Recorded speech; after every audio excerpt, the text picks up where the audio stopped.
அண்மை செய்திகளை பார்த்து வருகிறோம். ட்ரம்புக்கும் புட்டினுக்கும் இடையிலான வரலாற்று சந்திப்பு மிக்க நிகழ்வு 3 மணி நேர பேச்சுவார்த்தைக்கு பிறகு நிறைவு பெற்றிருக்கிறது.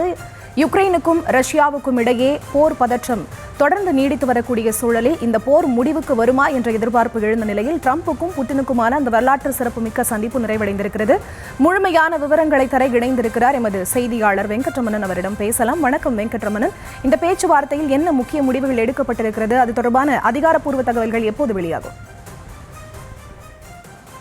வணக்கம். அமெரிக்க அதிபர் ட்ரம்ப் ரஷ்ய அதிபர் புதின் இடையே வரலாற்று சிறப்புமிக்க சந்திப்பு என்பது நிறைவு பெற்றிருக்கிறது.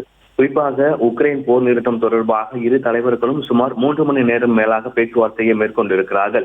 3 மணி நேரம் பேச்சுவார்த்தையை முடித்து ரஷ்யா புறப்பட்டிருக்கிறார் அதிபர் விளாடிமிர் புட்டின். அதே போல உக்ரைன் போர் முடிவுக்கு வருமா என உலகமே உற்று பார்க்கக்கூடிய நிலையில இந்த இரு நாட்டு தலைவர்களின் இந்த பேச்சுவார்த்தை என்பது நடைபெற்றிருக்கிறது.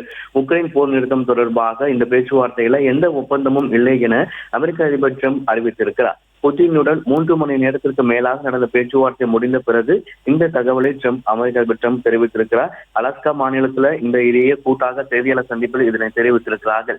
ட்ரம்ப் புட்டின் இடையேயான அடுத்த சந்திப்பு மாஸ்கோவில் நடைபெறும் என அறிவிக்கப்பட்டிருக்கிறது. ரஷ்யாவுக்கு வருமாறு செய்தியாளர்கள் சந்திப்பில் ட்ரம்புக்கு புட்டின் அழைப்பு விடுத்திருந்தார். உக்ரைன் போர் நிறுத்தம் தொடர்பாக அடுத்த கட்ட பேச்சுவார்த்தை ரஷ்யாவில் நடைபெறும் என தெரிவிக்கப்பட்டிருக்கிறது. ரஷ்யா வருவது தொடர்பாக கேள்விக்கு சுவாரஸ்யமாக இருக்கிறது என ரஷ்யாவுக்கு அழைப்பு விடுத்தது குறித்து ட்ரம்ப் பதில் அளித்திருக்கிறார். குறிப்பாக இந்த பேச்சுவார்த்தையில இந்தியாவுக்கு முக்கியத்துவம் வாய்ந்ததாகவும் பார்க்கப்படுகிறது. ஏன்னா இந்தியாவிலிருந்து அமெரிக்காவுக்கு இறக்குமதி செய்யப்படும் பொருட்களுக்கு 50% வரி ட்ரம்ப் விதித்திருந்தார். ரஷ்யாவிடமிருந்து எண்ணெயை இறக்குமதி செய்வதற்காக விதிக்கப்பட்ட 25% வரியும் இதில் அடங்கும். இந்தியா மீதான இந்த நடவடிக்கை ரஷ்யாவில் பொருளாதாரத்தில் பெரும் பாதிப்பை ஏற்படுத்தும் என ஏற்கனவே அமெரிக்க அதிபர் ட்ரம்ப் தெரிவித்திருந்தார். இந்த நிலையில தான் ட்ரம்ப் புதின் இடையேயான பேச்சுவார்த்தை முடிவுகள் இந்திய அமெரிக்க இடையிலான உறவுகளை தீர்மானிக்காது என இந்திய தரப்பில் தகவல் தெரிவிக்கப்பட்டிருக்கிறது. இரு நாட்டு தலைவர்களும் சந்தித்து பேசியிருப்பது இந்தியா உள்ளிட்ட உலக நாடுகள் மத்தியில் இந்த சந்திப்பு மிக முக்கியத்துவம் வாய்ந்த ஒன்றாக பார்க்கப்படுகிறது.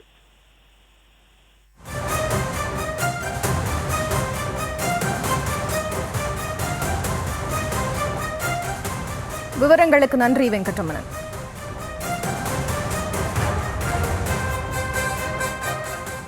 So there's no deal until there's a deal.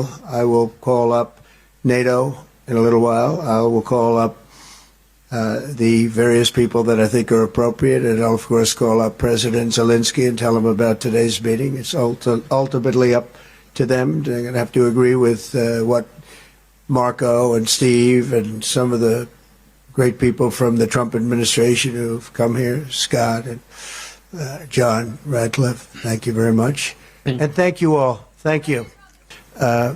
Again, Mr. President, I'd like to thank you very much. And we'll speak to you very soon and probably see you again very soon. Thank you very much, Vladimir. Next time in Moscow.